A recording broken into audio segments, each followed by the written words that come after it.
Hello students. Last class में हम लोगों ने एक्सेलरेशन देखा था। So what is acceleration? Acceleration A is given by change in velocity of an object divided by time taken by the object in changing the velocity। और इसको ऐसे भी लिख सकते हैं, the rate of change in velocity of a moving body is called acceleration। Suppose कोई body किसी straight path पर मूव करती है। इस स्ट्रेट पाथ पर किसी पोजीशन ए पर बॉडी है और उस वक्त टाइम हो रहा है t1 और वेलोसिटी है v1। सो इनिशियल वेलोसिटी है v1 और at time t2 same body position B पर आ जाती है और उस वक्त समय है t2 और ये इस वक्त जो वेलोसिटी है v2। सो फाइनल वेलोसिटी हो गई v2। So according to acceleration formula, A is equal to change in velocity. Change in velocity is final velocity minus initial velocity, which is v2 minus v1 divided by final time minus initial time. This will give the time interval, duration of time. So t2 minus t1। मान लीजिए कि t1 जो time है, initial time है, वो 0 second है और at this time जो वेलोसिटी है u मीटर पर सेकेंड है और एट टाइम t2 मान लीजिए ये t सेकेंड है और फाइनल वेलोसिटी v2 वो है v मीटर पर सेकेंड। सो ये फार्मूला हो जाएगा v2 v हो गया, v1 u हो गया, t2 हो गया t और t1 हो गया 0। So it will become v minus u divide by t meter per second by second। So the SI unit of acceleration is meter per second square। Now यदि समय के साथ कोई बॉडी अगर स्ट्रेट पाथ पर move कर रही है और समय के साथ उसकी वेलोसिटी इंक्रीज हो रही है। सपोज अभी बॉडी किसी पोजीशन ए पर है और उस वक्त इसकी वेलोसिटी होती है 12 मीटर पर सेकेंड और इस पोजीशन पर इस टाइम था 0 सेकेंड, मतलब इनिशियल वेलोसिटी उस बॉडी की 12 मीटर पर सेकेंड है। आफ्टर सम टाइम बॉडी आती है बी पोजीशन पे और ए टू बी समय लगता है सपोज 2 सेकेंड और पोजीशन बी पर बॉडी की वेलोसिटी होती है suppose 24 metre per second. So A to B जाने में बॉडी की वेलोसिटी इंक्रीज हुई है। सो इस केस के लिए हमारा एक्सेलरेशन क्या हो जाएगा? v minus u by t, that means final velocity v is how much? 24 meter per second minus initial velocity is how much? 12 meter per second and time taken is how much? 2 second minus 0 second, that is 2 second।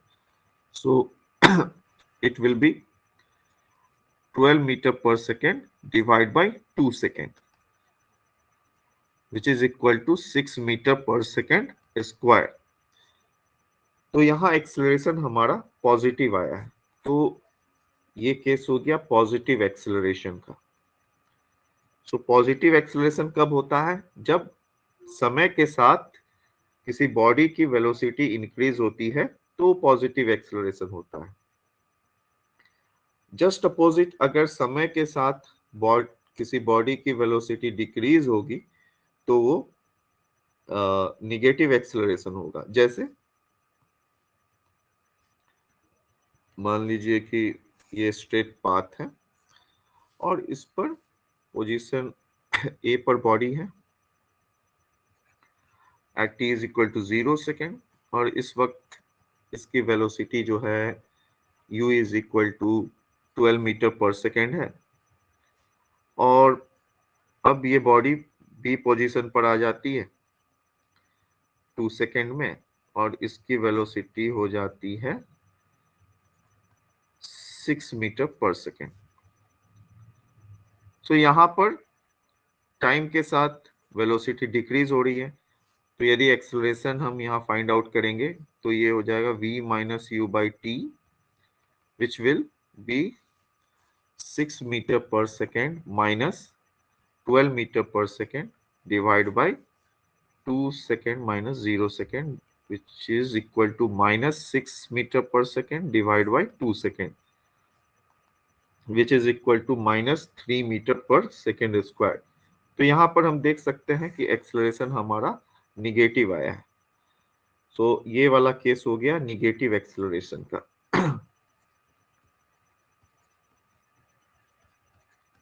जैसे कि कोई train अगर platform पर आती है, platform पर arrive होती है, अक्सर स्टेशन स्टेशन के प्लेटफॉर्म पर ट्रेन आकर रुकती है, तो ट्रेन का टाइम के साथ स्पीड डिक्रीज होता है। ठीक है, तो विद टाइम ट्रेन की स्पीड, ट्रेन की वेलोसिटी डिक्रीज होती है। इस वजह से जो ट्रेन का जो एक्सेलरेशन होता है वो निगेटिव हो जाता है, ट्रेन का एक्सेलरेशन निगेटिव हो जाता है। तो इसे निगेटिव एक्सेलरेशन बोलते हैं, या इसको रिटार्डेशन रिटार्डेशन और एक और नाम है डेसिलरेशन। डेसिलरेशन सो निगेटिव एक्सेलरेशन बोलिए, रिटार्डेशन बोलिए, या डेसिलरेशन बोलिए। तो समय के साथ अगर वेलोसिटी डिक्रीज होगी तो हम उस केस को निगेटिव एक्सेलरेशन का केस बोलेंगे। अब नेक्स्ट हम देखेंगे what is uniform acceleration.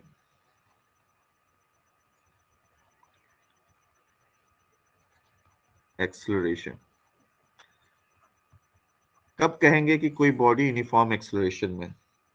So uniform मतलब तो पता है, कांस्टेंट होता है। सो जब एक्सेलरेशन कांस्टेंट होगा, जब एक्सेलरेशन किसी बॉडी का कांस्टेंट होगा, तो हम बोलेंगे कि वो बॉडी यूनिफॉर्म एक्सेलरेशन में। सिंस एक्सेलरेशन एक वेक्टर क्वांटिटी है, तो इसका डायरेक्शन भी कांस्टेंट होना चाहिए और मैग्नीट्यूड भी कांस्टेंट होना चाहिए। मैग्नीट्यूड भी कांस्टेंट होना चाहिए प्लस डायरेक्शन भी कांस्टेंट होना चाहिए। एक केस लेते हैं, सपोज ये कोई स्ट्रेट पाथ है और इस पर कोई बॉडी पोजीशन ए पर है और टाइम इस वक्त 0 सेकेंड है। ठीक है, फिर बॉडी पोजीशन बी पर जाती है और इसमें जो समय लगता है वो है 2 सेकेंड। तो यहाँ पर t is equal to 2 second पर बॉडी पोजीशन बी पर है, फिर पोजीशन सी पर, फिर पोजीशन डी पर, फिर पोजीशन ई पर बॉडी जाती है। और पोजीशन सी पर जब बॉडी पहुंचती है समय हो जाता है 4 सेकेंड, मतलब 2 second. Position B to C 2 second का इंटरवल है, ए टू बी 2 सेकेंड का इंटरवल है, फिर डी पे भी C to D again 2 second का इंटरवल है, मतलब यहाँ पर 6 सेकेंड, और फाइनल ई पर 8 सेकेंड। सो डी टू ई भी अगेन 2 सेकेंड का टाइम इंटरवल है। सपोज जो इनिशियल वेलोसिटी है वो मान लीजिए 5 मीटर पर सेकेंड है, और ये जो body initially towards right direction मतलब टूवर्ड्स ईस्ट डायरेक्शन मूव कर रही, और उसकी जो इनिशियल वेलोसिटी है वो 5 मीटर पर सेकेंड है। फिर जब वो बॉडी बी पोजीशन पे पहुंचती है तब भी उसका जो डायरेक्शन है वो टूवर्ड्स राइट है। अब इसका मैग्नीट्यूड हो गया 10 मीटर पर सेकेंड। सिमिलरली जब बॉडी सी पोजीशन पर जाती है, अगेन ये राइट टूवर्ड्स राइट मूव कर रही है, और अब इसका वेलोसिटी हो गया 15 मीटर पर सेकेंड। डी पर है, again towards right 20 metre per second, और यहाँ जब पोजीशन ई पर है तो इसकी वेलोसिटी हो गई 25 metre per second, direction towards right. तो यहाँ डायरेक्शन टूवर्ड्स राइट वो तो कांस्टेंट है, फिक्स है। अब हमें देखना है मैग्नीट्यूड। सो एक्सेलरेशन जब ए टू बी निकालते हैं तो final velocity that is at position V 10 metre per second है, और initial position of the body that is at position A 5 metre per second है, और इसके बीच जो समय लगा वो 2 सेकेंड है। 2 second minus 0 second, that is 2 second. So it will come out 5 meter per second divided by 2 second, which is 2.5 meter per second square. Now B to C acceleration क्या होगा? So C पर जब body है तो उसकी velocity है 15 metre per second. B पर जब बॉडी है तो उसकी वेलोसिटी है 10 metre per second, divide by 4 second minus 2 second. It will again come out 2.5 meter per second square. C to D जब D पर है तो 20 मीटर पर सेकेंड वेलोसिटी है, और जब C पर है तो 15 मीटर पर सेकेंड है, और टाइम इंटरवल हो गया D पर 6 सेकेंड है और C पर 4 second. So 6 second minus 4 second, which will again come out 2.5 meter per second square. D to E 25 meter per second minus 20 meter per second. At D, at position D, it is 25 meter per second. At position E, it is 25 meter per second, and at position D, it is 20 meter per second. So the change in velocity is 5 meter per second divided by 8 second minus 6 second. So it will again come out 2.5 meter per second square. So यहाँ हम देख रहे हैं कि जो acceleration का magnitude है with time same रह रहा है। तो इक्वल टाइम इंटरवल में जो वेलोसिटी है इक्वल रेट से चेंज हो रही है। So the velocity is changing with uniform rate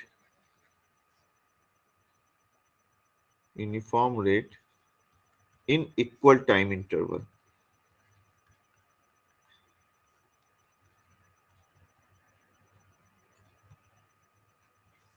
इसका मतलब ये हुआ कि जब A to B body move कर रही थी तो इसके बीच वेलोसिटी का जो डिफरेंस था 10 metre per second minus 5 metre per second, that means 5 metre per second का डिफरेंस था, और वो 2 सेकेंड में चेंज हो रही थी।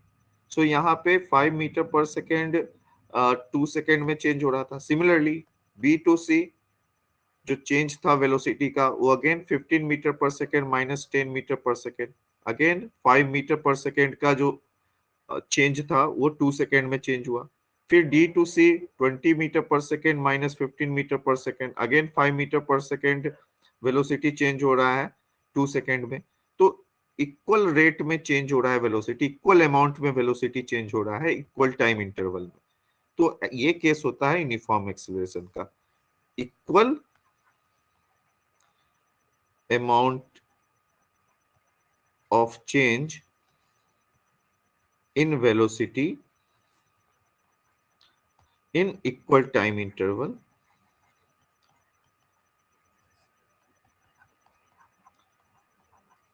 ये केस हो गया आपका यूनिफॉर्म एक्सेलरेशन का। अगर इसके लिए अगर हम ग्राफ प्लॉट करें, सपोज इसके लिए अगर हम ग्राफ प्लॉट करते हैं तो हमें दो चीज चाहिए। एक हमारा इंडिपेंडेंट वेरिएबल जो कि टाइम होगा, और एक होगा डिपेंडेंट वेरिएबल जो कि वेलोसिटी होगा,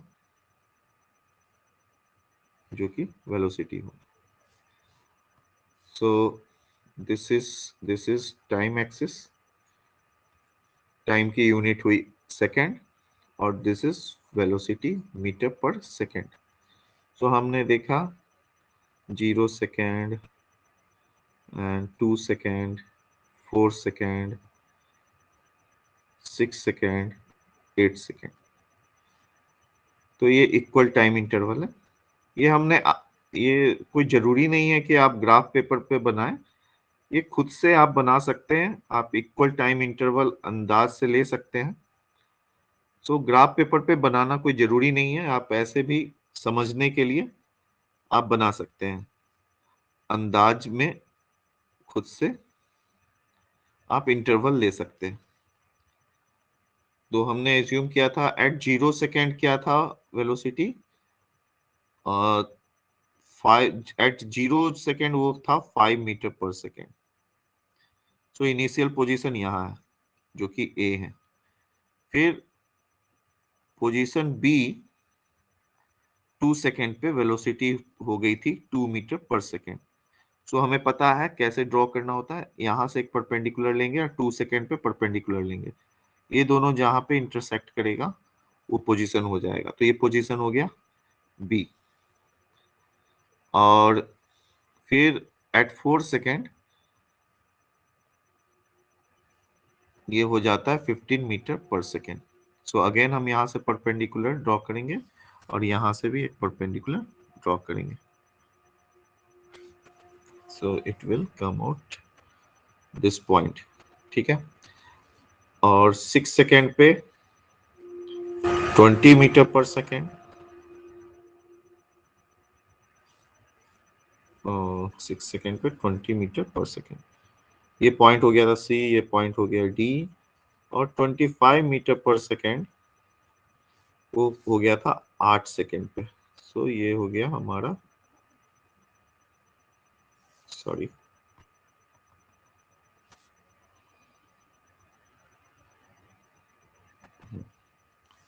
ओके।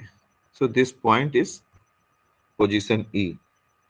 अगर हम प्लॉट खींचते हैं, अगर यूनिफॉर्म एक्सेलरेशन का प्लॉट खींचेंगे तो ये कुछ इस प्रकार आएगा।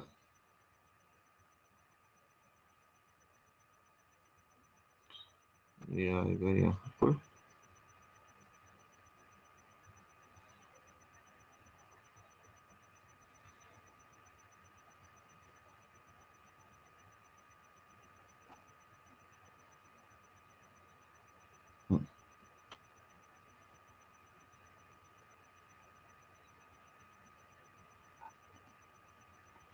ये प्लॉट आएगा, मतलब इंक्लाइंड स्ट्रेट लाइन आएगा।